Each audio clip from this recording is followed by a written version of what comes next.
बिस्मिल्लाहिर्रहमानिर्रहीम। अस्सलाम वालेकुम। Welcome to our next video. आज की वीडियो में हम अपने जो फ़्लो चार्ट वाला टॉपिक है इसको हम आज कवर करेंगे। पिछली वीडियो में जैसा कि आप देख रहे थे, हम अपनी वीडियोस को इफ़ कंडीशन के लिहाज से देख रहे थे। तो वो टॉपिक कवर करने के बाद जो हमारा आज का टॉपिक है उसमें हम सिर्फ़ और सिर्फ जो लूप के जो फ़्लो चार्ट हैं उनको ही डिस्कस करेंगे। और ये फ़्लो चार्ट हमारे वो फ़्लो चार्ट नंबर 12 से लेकर फ़्लो चार्ट 21 नंबर तक हैं। तो इंशाल्लाह आज की वीडियो में हम इनको कवर करेंगे। तो आज की वीडियो आई थिंक थोड़ी सी लंबी होने वाली है, क्योंकि लूप के कंसेप्ट को अच्छे तरीके से एक्सप्लेन करने के लिए टाइम वो थोड़ा सा लग जाता है। तो इसलिए कोशिश कीजिएगा कि फ्री होकर इस वीडियो को आराम से पूरी वीडियो को देखिएगा, और मैं कोशिश करूँगा कि आपको अच्छे तरीके से इस कॉन्सेप्ट को क्लियर कर सकूँ। तो अब हम अपने लूप का जो सेक्शन है इसको हम स्टार्ट करते हैं। तो जो हमारे पास लूप नंबर 12 है उसमें कहा गया है draw a flow chart that print first 10 integers using loop. के लूप में जो पहले 10 इंटीजर्स हैं हमारे उनको आपने प्रिंट करना है। मतलब 1 2 3 4 5 6 7 8 9 10, ये जो नंबर हैं ये हमने लूप का इस्तेमाल करके इन नंबर्स को प्रिंट करना है। जैसा कि आप जानते हैं कि लूप का मतलब ही यही होता है कि ऐसे सेट ऑफ स्टेटमेंट जो बार बार रिपीट हो रहे होते हैं उनको हम लूप के अंदर डाल देते हैं। तो इस लूप को हम देखते हैं पहले कि ये किस तरह से बनेगा। तो ये वो लूप है जो मैंने बनाया है, और इसमें जो एक एडिशनल सैम्बल इस्तेमाल किया गया है वो है लूप का। जिस तरह से ये आपको नज़र आ रहा है कि ये एक प्रोसेसिंग सैम्बल ही है, लेकिन ये थोड़ी सी यहाँ पर दो लाइनें लगी हुई हैं, एक लाइन ये और एक लाइन ये वाली। तो क्योंकि यहाँ पर सिर्फ़ और सिर्फ लूप की ही बात की गई है तो हम इसलिए वो लूप का सैम्बल यहाँ पर बना रहे हैं। और ये हमारे सिलेबस में तो लूप का सैम्बल नहीं है, लेकिन ये लूप का सैम्बल इस तरह से ही बनता है। तो ये मैंने यहाँ पर बना दिया है और आपको दिखा भी दिया है। तो सबसे पहले हम क्या कर रहे हैं कि यहाँ पर देखें तो यहाँ पर स्टार्ट का एक टर्मिनल बना हुआ है, और GW बेसिक के सिंटैक्स के मुताबिक, क्योंकि हमारे सिलेबस में GW बेसिक है, अभी तक नेक्स्ट जो सिलेबस है उसका पता नहीं है, तो इसलिए मैंने GW बेसिक का जो सिंटैक्स है उसको ही मैंने फॉलो किया है और उसका ही मैंने यहाँ पर लूप लिखा है। तो इसमें सबसे पहले मैंने वो फॉर लूप लिखा है।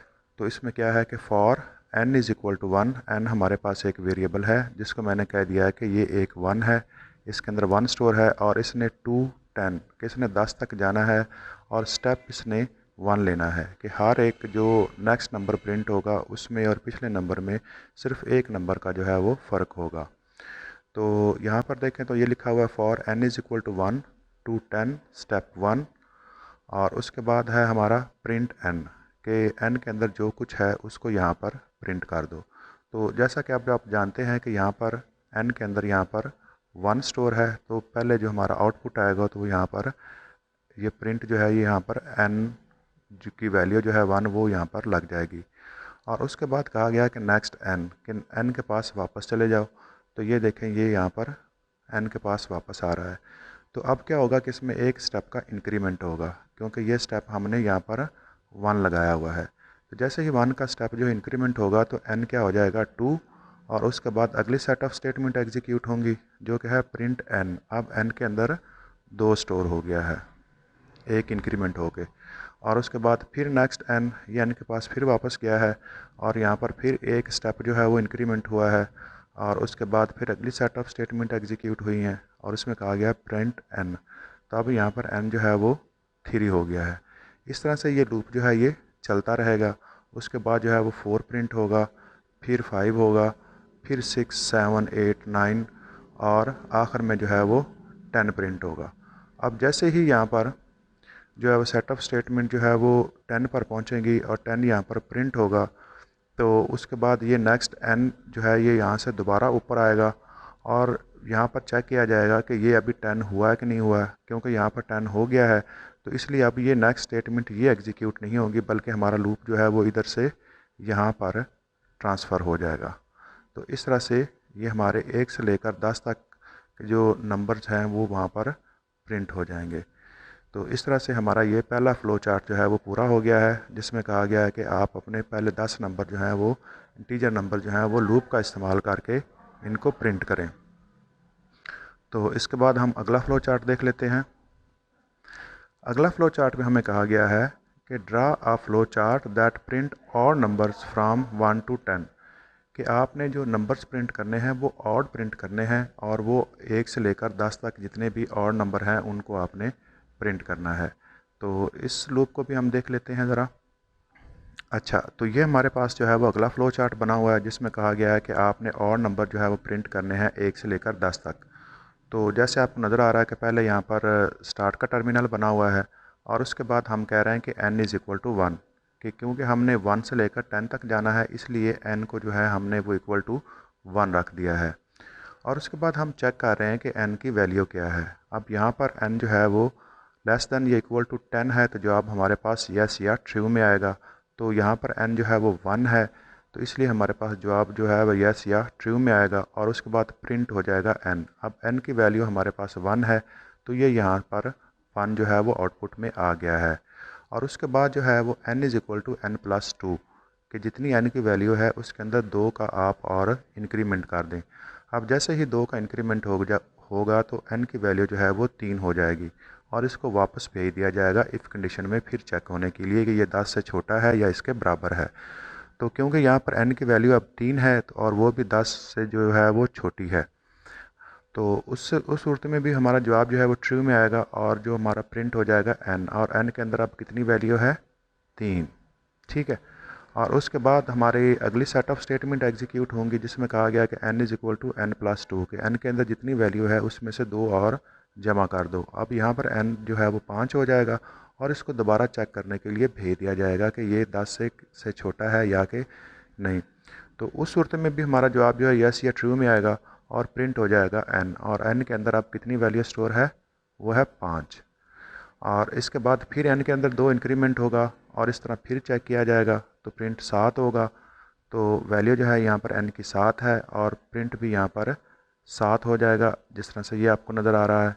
और उसके बाद फिर n के अंदर जो है वो 2 इंक्रीमेंट होगा और प्रिंट 2 इंक्रीमेंट होगा और n की वैल्यू हो जाएगी 9 और इसको दोबारा फिर चेक किया जाएगा। तो अब डेफिनेटली अभी 9 जो है वो n 10 से छोटा है, तो ये दोबारा स्टेटमेंट फिर यही ट्रू होगी और उसके बाद प्रिंट हो जाएगा n, और n के अंदर कितनी वैल्यू है हमारे पास अब 9, तो ये 9 प्रिंट होगा और उसके बाद n के अंदर जो है वो 2 इंक्रीमेंट और होंगे तो ये n हो जाएगा 11।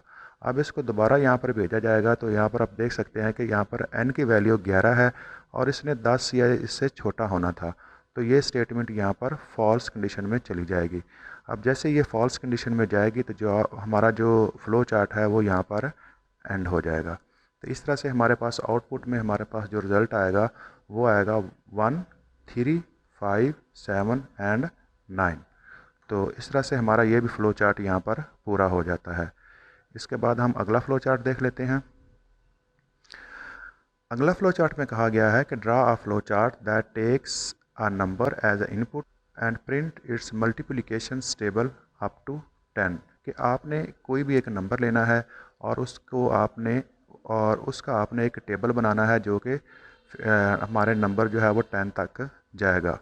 जिस तरह से मैं आपको यहाँ पर एक दिखा भी देता हूँ। तो ये देखें, ये हमारे पास एक टेबल है। मिसाल के तौर पर हमने इनपुट किया था 2 और वो मल्टीप्लाई हो रहा है 1 के साथ और हमारा जवाब जो है वो इक्वल होकर यहाँ पर 2 हो रहा है। और फिर उसके बाद ये 4 हो गया, 6 8 10 12 एंड सो ऑन, और आखिर में वो 10 पे जाकर 20 के आंसर पर जाकर वो रुक गया है। मतलब इस तरह का हमने एक टेबल बनाना है और इनपुट हमारा जो नंबर है ये वाला है। ये नंबर कोई भी वहाँ पर इंटर हो सकता है। तो बाकी ये तरीक़ाकार, ये हमारा मल्टीप्लाई का सिंबल है और ये जो काउंटर है हमारा जिसने 10 तक जाना है और उसके बाद ये इक्वल का सिंबल लगा हुआ है। तो इस फ़्लो चार्ट को भी हम ज़रा देख लेते हैं कि ये किस तरह से बनेगा। तो ये हमारा वो फ़्लो चार्ट है जिसमें हमने जो एक टेबल बनाना है किसी भी एक नंबर का 10 तक। तो यहाँ पर स्टार टर्मिनल लगा हुआ है और उसके बाद ये आप देख रहे हैं कि इनपुट नंबर कोई भी एक नंबर एंटर करें और उसके बाद ये नंबर जो होगा ये वाला नंबर होगा। ये वाला नंबर कोई भी एंटर यहाँ पर हो सकता है, 3 4 5 6 जो भी आप एंटर करेंगे तो वो ये वाला नंबर होगा। और उसके बाद आप देखें ज़रा, तो यहाँ पर कहा जा रहा है कि n इज़ इक्वल टू 1, कि n को जो है वो स्टार्ट से जो है वो शुरू होना है 1 से। तो इससे मुराद हमारा ये नंबर है, ये वाला नंबर, ठीक है, जिसने इसको कंट्रोल करना है 10 तक, ये वाला, ठीक है। और उसके बाद हमारा आगे क्या हो रहा है ज़रा देखिएगा कि प्रिंट नंबर, कि जो नंबर आया है उसको प्रिंट करो, मतलब जो नंबर यहाँ पर हमने इनपुट किया, मिसाल के तौर पर हमने 2 कर दिया, तो अब ये जो नंबर है वो यहाँ पर शो हो रहा है, ये वाला एरिया। और उसके बाद ये देखें x लगा हुआ है, मतलब यहाँ पर मल्टीप्लाई हो रहा है, ये वाला एरिया। और उसके बाद ये हमारे पास n है और ये हमारे पास वो वाला n है। और उसके बाद आप देखें ज़रा कि ये हमारे पास इक्वल का सिंबल लगा हुआ है दोबारा फिर, तो ये हमारे पास इक्वल का सिंबल है। और उसके बाद नंबर मल्टीप्लाई विद n, कि जो नंबर है उसको आपने n के साथ मल्टीप्लाई करना है। और जैसा कि हम जानते हैं कि अगर हमने इनपुट 2 किया है और n 1 है, तो ये दोनों मल्टीप्लाई होकर जो हमारे पास आंसर है वो आ जाएगा 2। मतलब सीधा सीधा ये है कि अगर यहाँ पर इनपुट 2 हुआ है तो वो मल्टीप्लाई होकर 1 के साथ जवाब हमारा 2 हो जाएगा, ठीक है। तो इसके बाद ज़रा देखें आप क्या हो रहा है कि यहाँ पर हो रहा है कि n is equal to n+1, कि n के अंदर जो है ना वो एक और इंक्रीमेंट कर दो। अब जैसे ही यहाँ पर n के अंदर एक इंक्रीमेंट हो जाएगा तो n हमारे पास यहाँ पर अब 2 हो जाएगा। और यहाँ पर n जो है उसको चेक किया जाएगा कि वो 10 या 10 से छोटा है। अगर वो 10 या 10 से छोटा है तो जवाब हमारा येस या ट्रू में आएगा और ये स्टेटमेंट जो है वो दोबारा रिटर्न हो जाएगी। और उस सूरत में क्या होगा कि ये नंबर तो हमारे पास वही चल रहा है, मतलब 2 चल रहा है, और उसके बाद ये x लगा हुआ है, मतलब मल्टीप्लाई का सिंबल है, और अब यहाँ पर n जो है हमारे पास 2 हो गया है और ये इक्वल का सिंबल है, और इन दोनों को मल्टीप्लाई करेंगे तो जवाब हमारे पास 4 आ जाएगा। यानी कि नेक्स्ट स्टेप जो है हमारा वो स्टेप नंबर 2 जो है वो हमारे पास ये हो जाएगा। और उसके बाद फिर n is equal to n+1 है, तो इसका मतलब है कि n जो है वो यहाँ पर अब 3 हो जाएगा।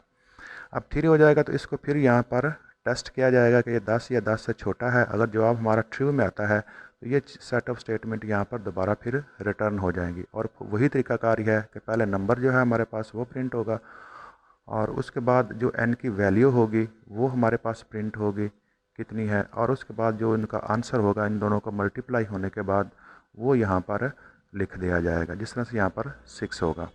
और उसके बाद फिर n के अंदर जो है ना वो एक और इंक्रीमेंट किया जाएगा और n जो है वो इस दफ़ा हमारे पास 4 हो जाएगा। और फिर इसको चेक किया जाएगा और जवाब ट्रू आने की सूरत में वही तरीकाकार का पहले नंबर, फिर x का सिंबल, फिर 2,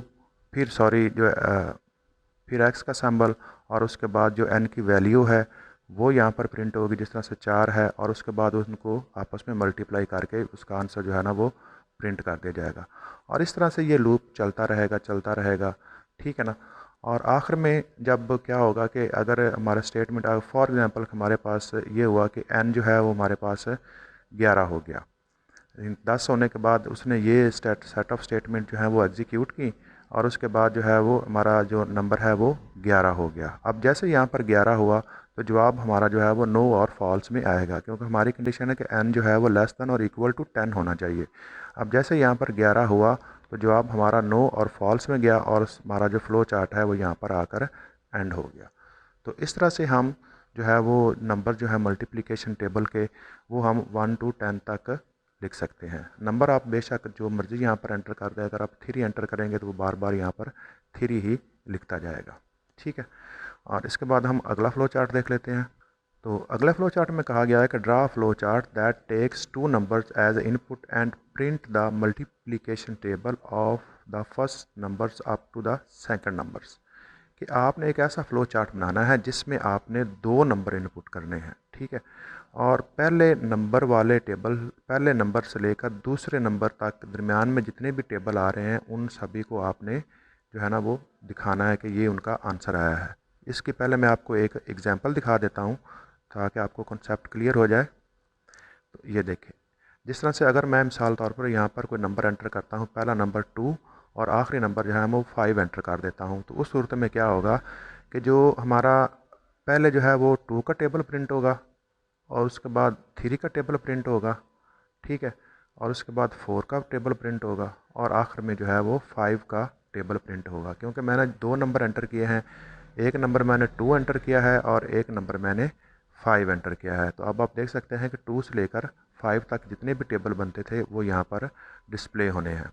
तो अब हम ज़रा इसका फ़्लो चार्ट भी देख लेते हैं।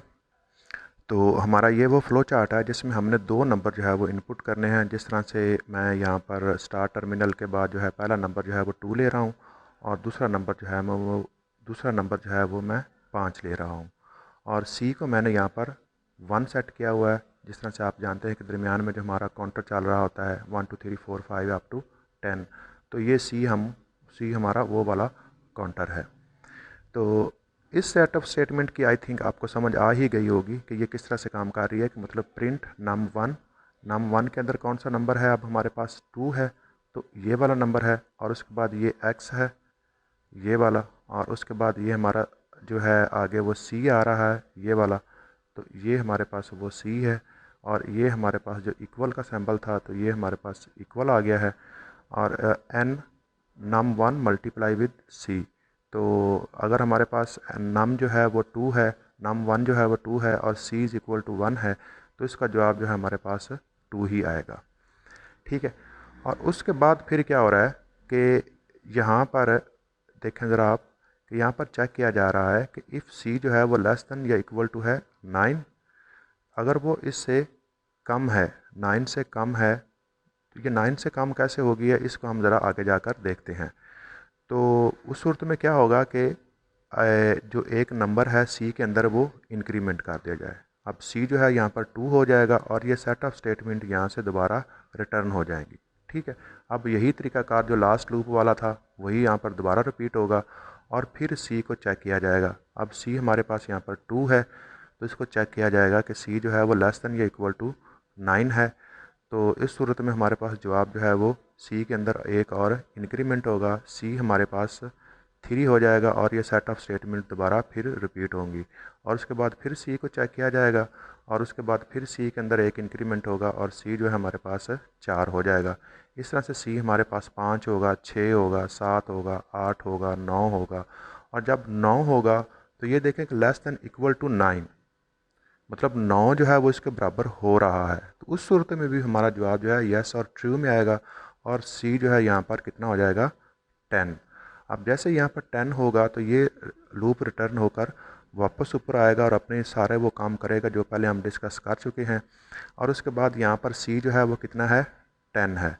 अब यहाँ पर चेक किया जाएगा तो इसका जवाब जो है वो फॉल्स में आएगा। अब जैसे ही इसका जवाब फॉल्स में आएगा तो नेक्स्ट क्या होगा, ये देखें आप कि इफ़ num1, अब num1 तो हमारे पास 2 है, इज़ लेस दैन या इक्वल टू num2 हमारे पास कितना है 5। तो फिर क्या करे कि num के अंदर एक और इंक्रीमेंट कर दे, यानी कि इस num1 के अंदर एक इंक्रीमेंट और होना चाहिए, तो ये कितना हो जाएगा 3। ठीक है। अब ये चीज़ जो है वो दोबारा फिर रिटर्न हो जाएगी यहाँ पे। अब जैसे ही वो चीज़ दोबारा यहाँ पर रिटर्न होगी और C का जो काउंटर है जो कि 10 तक पहुँच गया था उसको सबसे पहले उसने सेट करके 1 कर दिया है। ठीक है। और उसके बाद अगली सेट ऑफ स्टेटमेंट है जिसमें num1 जो है अब वो कितना हो जाएगा 3। ठीक है। और ये हमारे पास क्रॉस का सिंबल है और उसके बाद C के हमारे पास कितना है अब 1 है और ये हमारे पास इक्वल है। और उसके बाद num1 multiply with C, num1 multiply with C, तो जवाब हमारे पास 3 ही आएगा। और उसके बाद फिर जो है वो सी को चेक किया जाएगा क्योंकि सी यहाँ पर सेट हो गया था 1 पर, तो सी यहाँ पर अब ये 1 ही है। तो अब इस सूरत में यहाँ पर दोबारा आ जाएगा यस और ट्रू में, तो इसमें सी जो है वो एक और इंक्रीमेंट हो के सी का जवाब जो है वो 2 हो जाएगा। ठीक है। अब ये सेट ऑफ स्टेटमेंट दोबारा एग्जीक्यूट होंगी, तो num1 जो है वो हमारे पास 3 हो चुका है और C हमारे पास 2 हो चुका है और इन दोनों का जो जवाब है वो कितना आ जाएगा 6। तो इस तरह से ये लूप जो है ना वो चल जाएगा। अब जैसे ही ये लूप पूरा होगा 9 नंबर तक जाएगा तो यस 9 की सूरत में ये सेट ऑफ स्टेटमेंट फिर ट्रू होंगी और C जो है वो 10 हो जाएगा और ये सेट ऑफ स्टेटमेंट फिर एग्जीक्यूट होंगी। तो आप देखेंगे कि ये 10 तक जो है वो 3 का टेबल पूरा हो जाएगा। अब हम फ़र्ज़ कर लें कि यहाँ पर C का जो डिजिट है वो 10 हो चुका है, तो जवाब यहाँ पर हमारे पास फॉल्स में रिटर्न होगा। और यहाँ पर फिर चेक किया जाएगा कि num1 जो है वो num2 से छोटा है या इसके बराबर है। अब हमारे पास num1 जो है वो 3 है और num2 जो है हमारे पास वो अब यहाँ पर 5 ही है। तो उस सूरत में क्या होगा कि num1 के अंदर एक इंक्रीमेंट और होगा। अब जैसे ही num1 के अंदर एक इंक्रीमेंट और होगा तो ये num1 हो जाएगा 4 और ये सेट ऑफ स्टेटमेंट यहाँ पर दोबारा रिटर्न होंगी और सी को ये इक्वल टू 1 कर देंगे। अब यही चीज़ जो है वो चलती जाएगी और उसके बाद num1 जो है वो 5 हो जाएगा। अब जब जैसे ये 5 होगा तो उसके बाद ये सेट ऑफ स्टेटमेंट यहाँ पर फिर रन होंगी। अब जब ये 5 का टेबल पूरा हो जाएगा तो उसके बाद जो है वो इससे यहाँ तक एंड की तरफ वापस चली जाएंगी।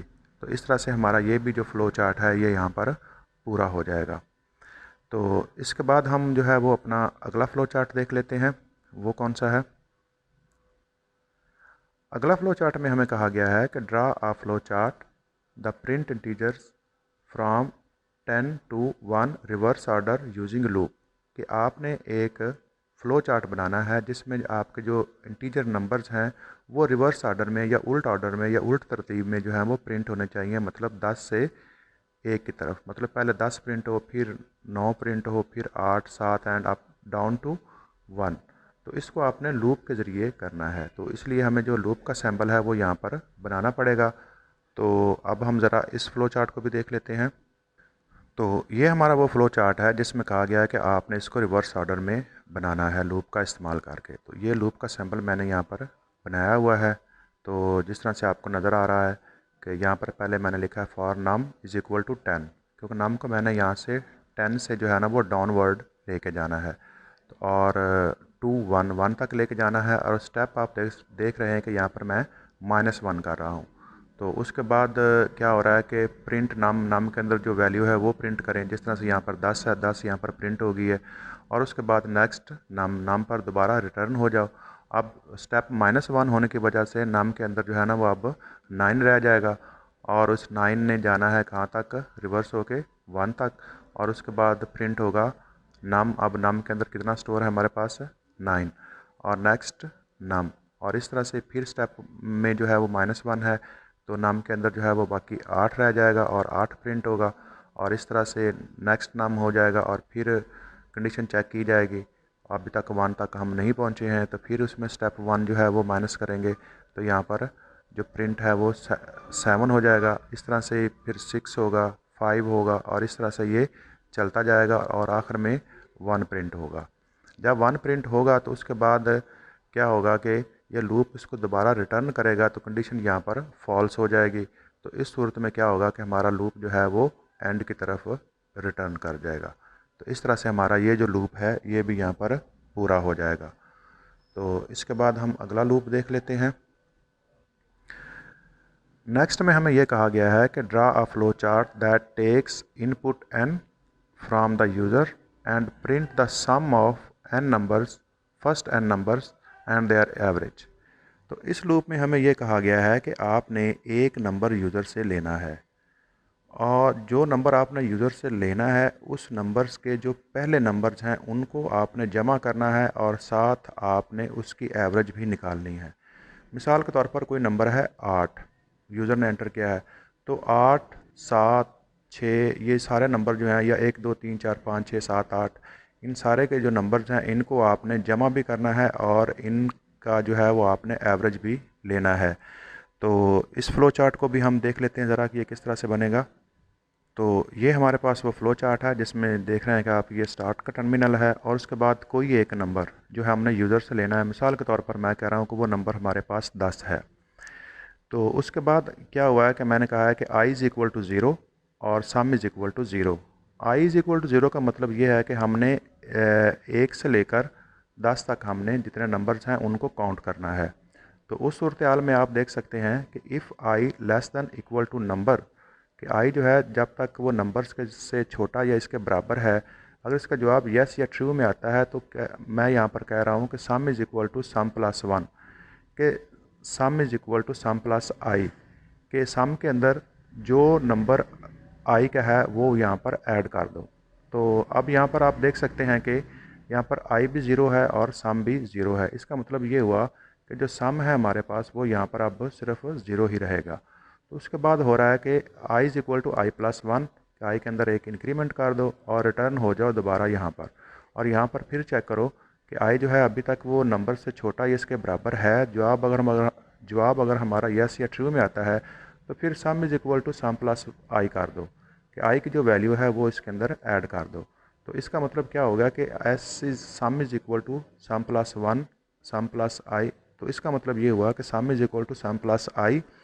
तो आई के अंदर अब हमारे पास वन है तो सम जो है हमारे पास वन हो जाएगा, ठीक है। और उसके बाद I is equal to I plus one, और ये दोबारा फिर यहाँ पर चेक किया जा रहा है कि वो नंबर से छोटा है यस या ट्रू की सूरत में। अब यहाँ पर क्या हो रहा है कि आई जो है हमारे पास अब 2 हो चुका है, तो हमारे पास सम के अंदर पहले ही एक स्टोर है, तो इसका मतलब ये होगा कि सम प्लस आई। तो आई के अंदर अब हमारे पास 2 है और सम के अंदर हमारे पास 1 है। तो अब ये दोनों चीज़ें इकट्ठी होकर जवाब हमारे पास सम के अंदर 3 स्टोर हो जाएगा।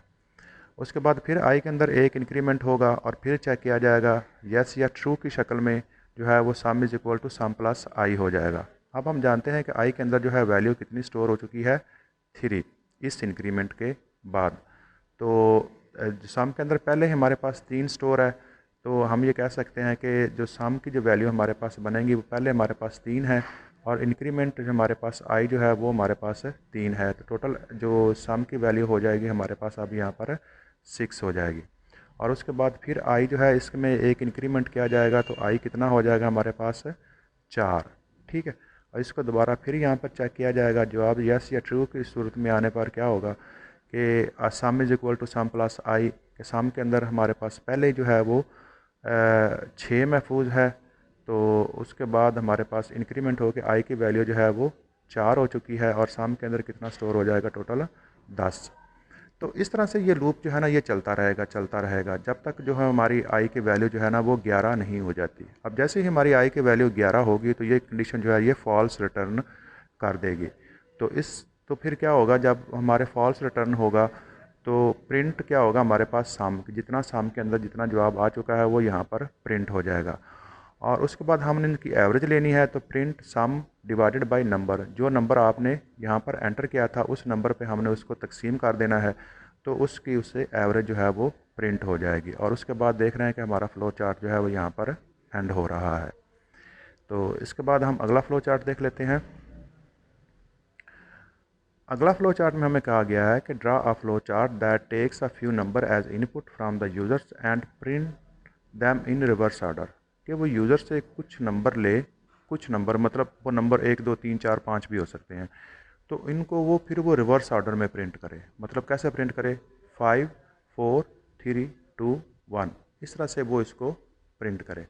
तो इसका भी हम फ़्लो चार्ट देख लेते हैं ज़रा कि ये किस तरह से बने। तो ये हमारे पास वो फ़्लो चार्ट है जिसमें हमने कोई भी एक यूज़र से नंबर लेना है और फिर उसको रिवर्स ऑर्डर में हमने प्रिंट करना है। तो स्टार्ट टर्मिनल के बाद आप देख रहे हैं कि मैं कोई नंबर यहाँ पर ले रहा हूँ, जिस मिसाल के तौर पर 1 2 3 4 5 ये नंबर मैं ले रहा हूँ।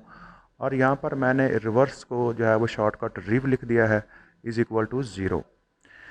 अब ये रिव मैंने क्यों लिखा है इसको हम ज़रा आगे जाकर एक्सप्लेन करते हैं। तो सबसे पहली बात तो ये है कि if num not equal to 0, ये यहाँ पर मैंने क्यों लगाया है, इसको हम ये एक इटरेशन कर लेते हैं तो उसके बाद हम इसको देखते हैं कि ये इसकी वजह क्या थी। कि इफ़ नम जो है वो नॉट इक्वल टू 0, अगर इसका जवाब जो है वो ट्रू में आता है, मतलब अभी तो नम हमारे पास कितना है 1 2 3 4 5 है, ठीक है ना, मतलब नम जो है वो हमारे पास 0 नहीं है, तो जवाब हमारा क्या आएगा यस या ट्रू में। तो उस सूरत में क्या होगा कि rev is equal to rev multiply with 10, कि रिव को मैंने 10 के साथ मल्टीप्लाई कर दिया है। अब जैसे ही मैंने रिव को 10 के साथ मल्टीप्लाई किया और रिव हमारे पास यहाँ पर तो 0 था, तो जवाब भी हमारे पास रिव के अंदर कितना स्टोर होगा 0, ठीक है। और उसके बाद हमारी अगली सेट ऑफ स्टेटमेंट है ये वाली, इसमें कहा गया है कि rev is equal to rev append. Rev append का मतलब यहाँ पर मैं ये ले रहा हूँ कि जो रिव का जवाब है, जो ऊपर हमारी यहाँ से स्टेटमेंट से जो हमारा जवाब आया है उसके साथ लगा दो, उसके साथ लगा दो। मतलब अगर पहले रिव हमारे पास 1 है तो उसके साथ अगर मतलब हमारे पास नम मॉड 10 है, इसका जो जवाब आया ना वो इसके साथ लगाना है आपने, मतलब यहाँ पर लगाना है। इसका मतलब ये नहीं है कि 1 के अंदर मैंने 6 को मैं यहाँ पर जमा कर रहा हूँ, जमा नहीं कर रहा मैं, 1 के साथ मैं दूसरा नंबर यहाँ पर लगा रहा हूँ, अपेंड कर रहा हूँ, ये वाला ऐसे कर रहा हूँ, यानी कि 16 कर रहा हूँ इसको मैं, और दूसरे लफ्ज़ों में इसको मैं 7 नहीं कर रहा। ठीक है ना। अपेंड मतलब क्या आ रहा है कि मैं एक लफ्ज़ को या एक डिजिट को दूसरे डिजिट के साथ जोड़ रहा हूँ, उन दोनों को इकट्ठा कर रहा हूँ, उनमें एडिशन, सब्ट्रैक्शन या मल्टीप्लिकेशन मैं नहीं कर रहा। तो अब हम यहाँ से दोबारा स्टार्ट करते हैं कि rev is equal to rev multiply with 10। तो जवाब हमारे पास रिव के अंदर 0 ही स्टोर होगा, क्योंकि रिव जो है हमारे पास पहले 0 था। नेक्स्ट मैं कह रहा हूँ कि rev is equal to rev append. रिव में जो है वो आप अपेंड करो किसको, नम मॉड 10 के। नम का जो वेरिएबल है ये वाला, जिसमें मैंने डाला है 1 2 3 4 5, इसका मॉड 10 के साथ कैलकुलेट करके जो जवाब आ रहा है वो रिव के अंदर महफूज कर दो। अब आप 1 2 3 4 और 5 का जब आप मॉड लेंगे ना, तो मॉड 10 करेंगे तो इसका जो जवाब आएगा ना वो आएगा 5। ठीक है, तो ये देखें मैंने लिखा है रिव इज़ इक्वल टू 5। अब रिव जो है यहाँ पर 5 हो जाएगा आफ्टर मॉड। मॉड होने के बाद रिव के अंदर जो वैल्यू स्टोर होगी वो कितनी होगी, स्टोर 5। ठीक हो गया। मतलब ये कॉन्सेप्ट, ये बात समझ में आ गई ना कि नम 1, ये जो नम है इसका मॉड लिया जा रहा है 10 के साथ, और जो हमारे पास नम है वो क्या है 1 2 3 4 5। अब इसका मॉड जब हम 10 से लेंगे तो हमारे पास आंसर आएगा 5। अब वो जो 5 है वो हमने रिव के अंदर लगा दिया है। और उसके बाद आप देखें कि अगली सेट ऑफ स्टेटमेंट है जिसमें कहा जा रहा है num is equal to num divided by 10। अब नम के अंदर हमारे पास वैल्यू है 1 2 3 4 5। अब इसको हमने जब डिवाइड करेंगे 10 पर तो हमारे पास जो आंसर आएगा वो आएगा, इसका जवाब हमारे पास आएगा वो आएगा 1 2 3 4।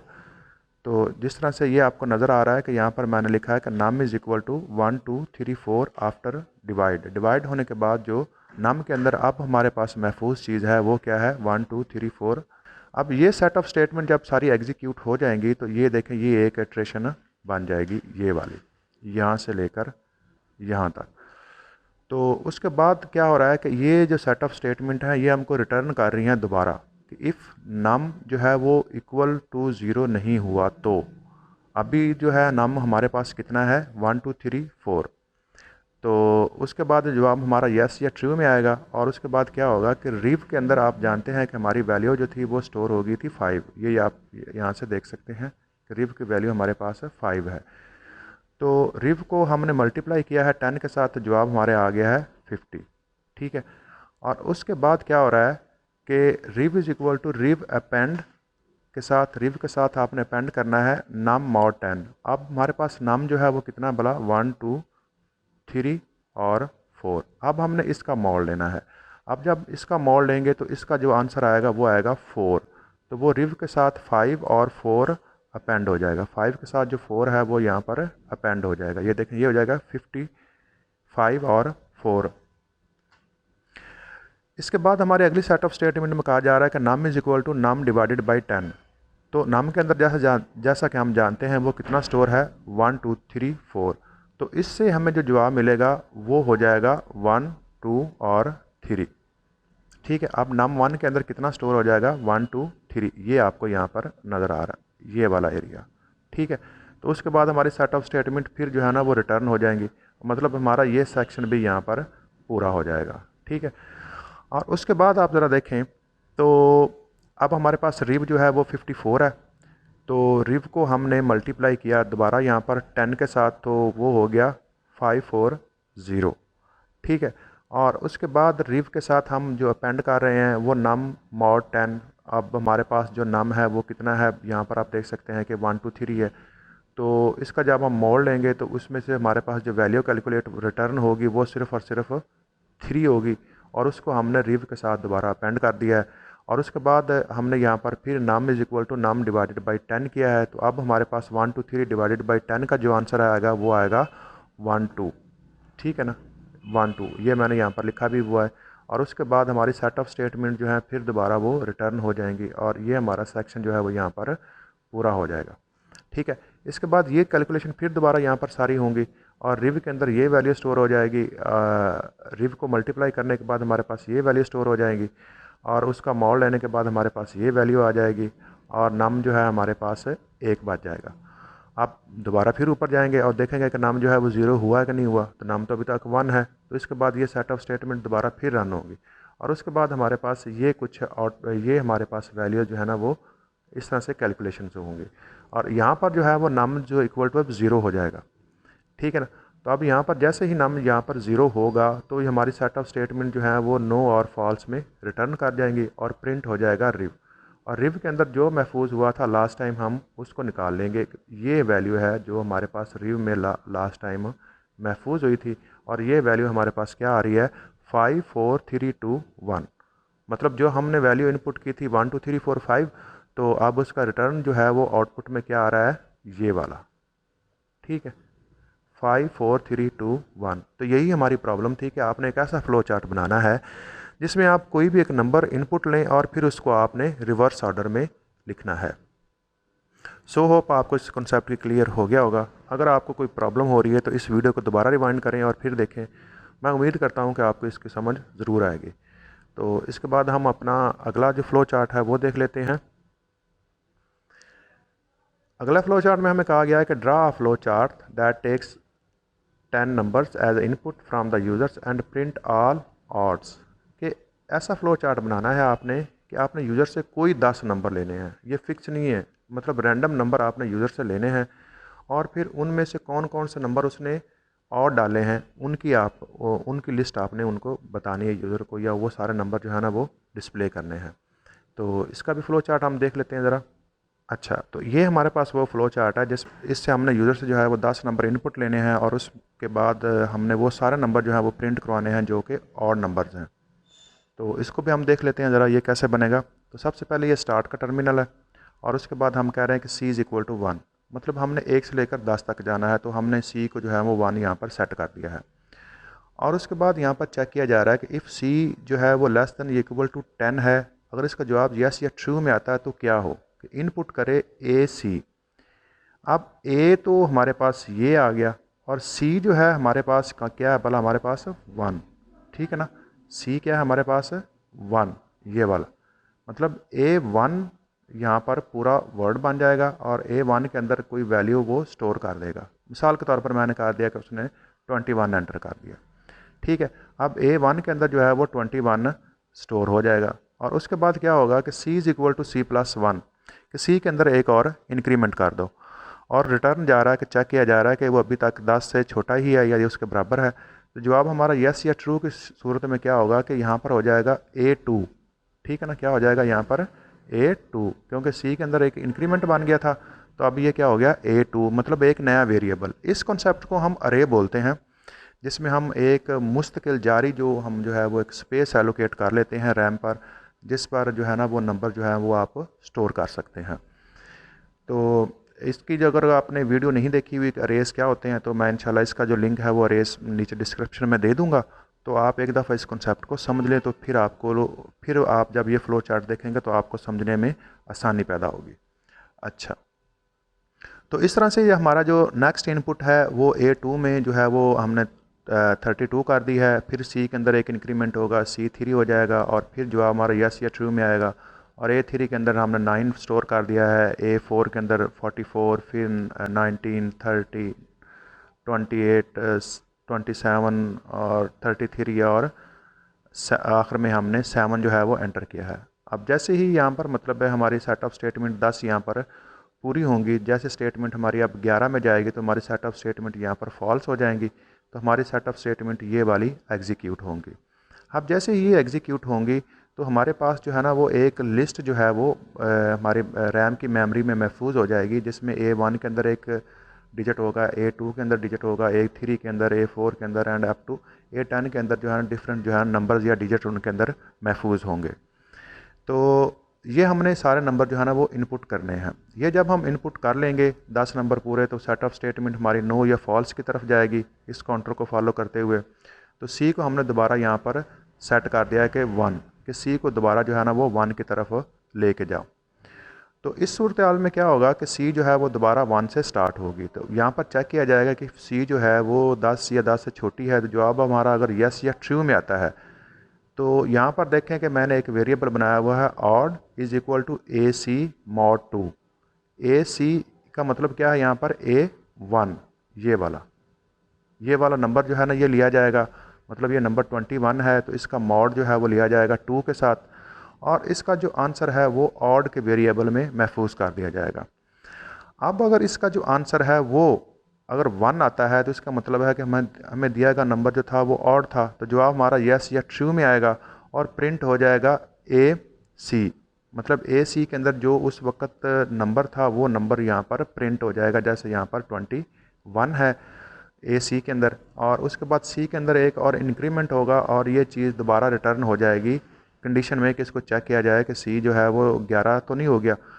तो अगर हमारा जवाब जो है वो 10 या 10 से छोटा होता है सी का, तो जवाब हमारा यस या ट्रू में आएगा, और फिर यहाँ पर हमारे पास अब जो नंबर होगा वो ए सी में A2 होगा। अब A2 जो है हमारे पास वो हम देख रहे हैं कि वो कितना है 32।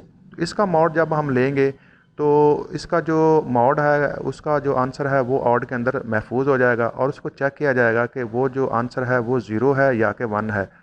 उसको चेक किया जाएगा कि वो आंसर जो है वो 1 है। अगर वो आंसर 1 नहीं है, क्योंकि डेफिनेटली यहाँ पर जो है वो उसका आंसर जो है वो 1 नहीं आएगा, क्योंकि अगर हम 32 का जब मॉड लेते हैं 2 के साथ तो उसका आंसर 0 आएगा। तो उस सूरत में ये चीज़ जो है वो प्रिंट नहीं होगी। ये देखें यहाँ पर A2 यहाँ पर प्रिंट नहीं हुआ होगा क्योंकि ये ऑड नंबर नहीं है। तो ये हमारी कंडीशन नो और फॉल्स में रिटर्न होगी, और सी के अंदर हम एक और इंक्रीमेंट कर देंगे, और उसके बाद हम सी को दोबारा यहाँ पर चेक करेंगे, C3 है अब, और उसके बाद हम यहाँ पर आ जाएंगे और देखेंगे कि odd is equal to A C mod 2। अब ए सी जो है हमारे पास 3 है, हमारे पास ये वाली जो स्टेटमेंट है इसको हमने देखना है। अब इसके अंदर कितनी वैल्यू स्टोर है वो 9 है। अब क्योंकि वो इसके अंदर वैल्यू जो है वो 9 स्टोर है, तो डेफिनेटली इसका जो जवाब है वो 1 में आएगा, और ये इसका जवाब यस या ट्रू में आएगा, और ए सी के अंदर जो वैल्यू थी वो यहाँ पर प्रिंट हो जाएगी, वो कितनी थी 9। ठीक हो गया। और उसके बाद फिर एक इंक्रीमेंट हुआ तो सी हमारे पास कितना हो गया 4, और ये चीज़ दोबारा फिर रिटर्न होकर वापस आ जाएगी यहाँ पर, और इसको यहाँ पर फिर चेक किया जाएगा कि ये अभी 10 या 10 से छोटी है। जवाब हमारा यस या ट्रू आने की सूरत में उसके बाद ए सी मतलब A4 के अंदर जो वैल्यू थी, A4 वैल्यू हमारे पास कितनी है ये वाली 44, तो इसका मॉड लिया जाएगा। जब हम इसका मॉड लेंगे तो डेफिनेटली इसका जवाब 0 आएगा, तो जवाब हमारी जो ये सेटअप स्टेटमेंट है ये हमें फॉल्स की तरफ लेके जाएंगी। और उसके बाद सी के अंदर एक जो है वो इंक्रीमेंट और किया जाएगा। अब सी यहाँ पर कितना हो जाएगा 5, तो ये सेटअप स्टेटमेंट दोबारा यहाँ पर रिटर्न होंगी, और उसके बाद फिर यहाँ पर देखा जाएगा ऑड को। तो अब ए सी का मतलब यहाँ पर A5 है, तो A5 के अंदर कितनी वैल्यू स्टोर है यहाँ पर 19, तो 19 का मॉड लिया जाएगा तो उसका आंसर डेफिनेटली 1 आएगा। तो उसके बाद ये देखें ज़रा, ये हमारे सेटअप स्टेटमेंट ट्रू में जाएंगे तो यहाँ पर प्रिंट हो जाएगा AC, मतलब कितना A5 और 19 जो है वो यहाँ पर प्रिंट हो जाएगा। और उसके बाद C के अंदर एक और इंक्रीमेंट किया जाएगा, क्योंकि पहले C 5 हो चुका था, अब C जो है वो हमारे पास कितना हो जाएगा 6। इस तरह से ये सेटअप स्टेटमेंट जो है ना ये चलती रहेंगी, और ये चेक करती रहेंगी कि ये जो हमारा आंसर है वो अगर हमारे पास 1 आ रहा है तो उस सेटअप स्टेटमेंट को प्रिंट किया जाएगा, और उसके बाद जो है वो एक इंक्रीमेंट डाल के दोबारा रिटर्न कर दिया जाएगा। अगर जो हमारा दिया गया जवाब जो है वो इस सिचुएशन में ऑड में जो है वो 0 आ जाता है, तो उस सूरत में कोई भी चीज़ जो है वो प्रिंट नहीं होगी, बल्कि सिंपली उसके सी के अंदर एक इंक्रीमेंट होगा और वो चीज़ जो है वो वापस रिटर्न हो जाएगी। और ये लूप जो है हमारे पास तब तक चलेगा जब तक जो हमारे पास सी की वैल्यू जो है वो 11 नहीं हो जाती। अब जैसे ही हमारे पास सी की वैल्यू 11 होगी तो जवाब हमारा नो या फॉल्स में आएगा, तो उसकी सूरत में हमारा प्रोग्राम जो है वो एंड हो जाएगा, और ये सेटअप स्टेटमेंट जो है ना ये पूरी हो चुकी होंगी। तो ये हमारा फ्लो चार्ट कुछ इस तरह से था, जिसमें हमने देखा कि हमने कोई भी 10 नंबर यूज़र से इनपुट लिए हैं, और उन नंबर्स में हमने देखा कि कौन से नंबर यूज़र ने ऑड जो है वो डाले हैं, तो उसकी हमने जो है अलहदा एक लिस्ट बना के प्रिंट आउट किया है। तो इसके बाद हम अगला फ्लो चार्ट देख लेते हैं। अगला फ्लो चार्ट में ये कहा गया है कि draw a flow chart that takes 2 numbers m and n as a input from the users and calculates m to the power on n। कि आपने 2 फ्लो चार्ट बनाने हैं, कि आपने एक फ़्लो चार्ट ऐसा बनाना है जिसमें आपने 2 नंबर जो है वो इनपुट करने हैं, और उसमें आपने m की पावर n करनी है। तो ये बड़ा ही सादा सा फ्लो चार्ट है, तो इसको भी हम ज़रा देख लेते हैं कि ये कैसे बनेगा। तो ये हमारे पास अगला फ्लो चार्ट है, जिसमें हमें कहा गया है कि आपने कोई भी 2 नंबर लेने हैं m और n, और उनकी आपने जो है वो पावर कैलकुलेट करनी है। तो ये स्टार्ट का टर्मिनल है, उसके बाद m के अंदर मैंने 2 रख दिया है और n जो है मैंने 4 रख दिया है, और आंस इज इक्वल टू मैंने कह दिया कि m की पावर यहाँ पर n है। तो ये जो कैरेट सिंबल है इसका मतलब पावर का सिंबल होता है ये वाला, ठीक है।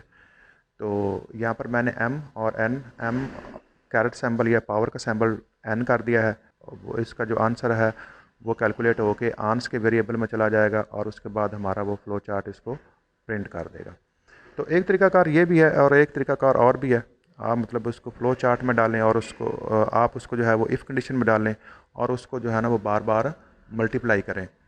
ये चीज़ मैं आप पर छोड़ रहा हूँ कि आप जो है वो खुद इस चीज़ को प्रैक्टिस करें कि आपने जो है वो इस पैटर्न को फॉलो नहीं करना, बल्कि आपने क्या करना है कि m और n के जो नंबर्स हैं m को उतनी दफ़ा आपने रिपीट कि आपने m को उतनी दफ़ा रिपीट करना है मल्टीप्लाई करके जितना ही कि n की वैल्यू आपने गिवन होगी, तो उससे भी उसकी जो पावर है वो कैलकुलेट हो जाएगी।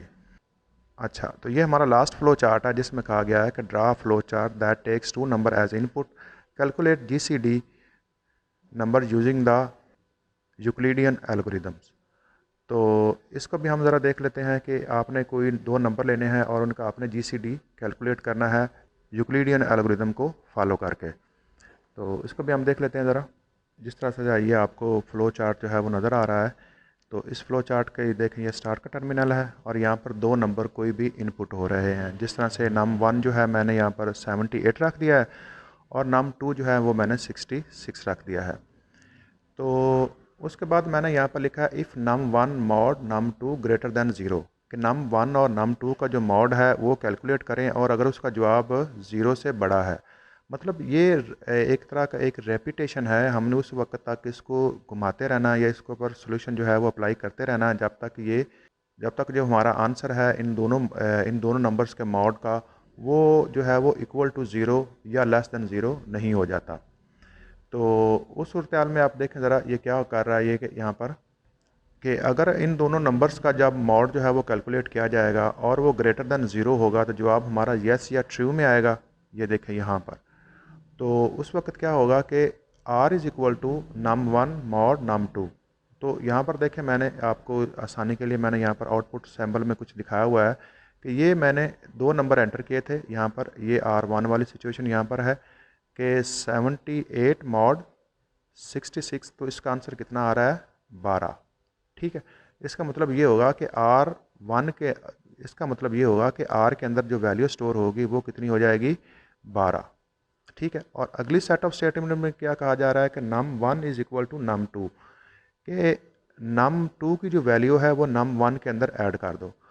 अब देखें नम 2 की वैल्यू यहाँ पर 66 है, तो यहाँ पर मैंने उसको नम 1 के इक्वल रख दिया है, मतलब ये अब वैल्यू 66 जो है वो नम 1 के बराबर है और नम 2 इज़ इक्वल टू r, और जो वैल्यू r की थी वो यहाँ पर मैंने नम 2 के अंदर महफूज कर दिया है।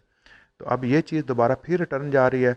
अब हम जानते हैं कि नम 1 की जो वैल्यू है वो 66 है और नम 2 की जो वैल्यू है वो 12 है। तो इन दोनों का मॉड जो है वो यहाँ पर कैलकुलेट किया जाएगा और देखा जाएगा कि इसका आंसर जो है वो ग्रेटर दैन 0 है। तो अगर इसका जो आंसर जो है वो ग्रेटर दैन 0 है तो यस या ट्रू की सूरत में क्या हो रहा है कि यहाँ पर जो आंसर आ रहा था कि नम 1 मॉड नम 2 का, वो r के अंदर महफूज कर दिया गया है और r की वैल्यू यहाँ पर कितनी हो गई है 6।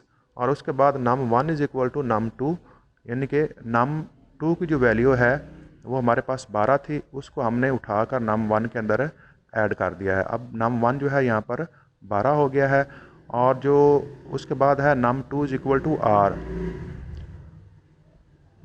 और उसके बाद है नम 2 इज़ इक्वल टू r, मतलब ये हुआ कि ये वाली वैल्यू जो थी वो नम 2 के अंदर महफूज होगी, r की वैल्यू जो है वो नम 2 के अंदर महफूज होगी। अब हमारे पास नम 1 क्या है 12 और नम 2 क्या है 6, तो ये चीज़ दोबारा फिर रिटर्न होगी और इसका आंसर चेक किया जाएगा कि नम 1 मॉड नम 2 ग्रेटर दैन 0। तो जब हम 12 और 6 का जब हम मॉड लेंगे तो इसका आंसर जो है ना वो 0 हो जाएगा, ठीक है।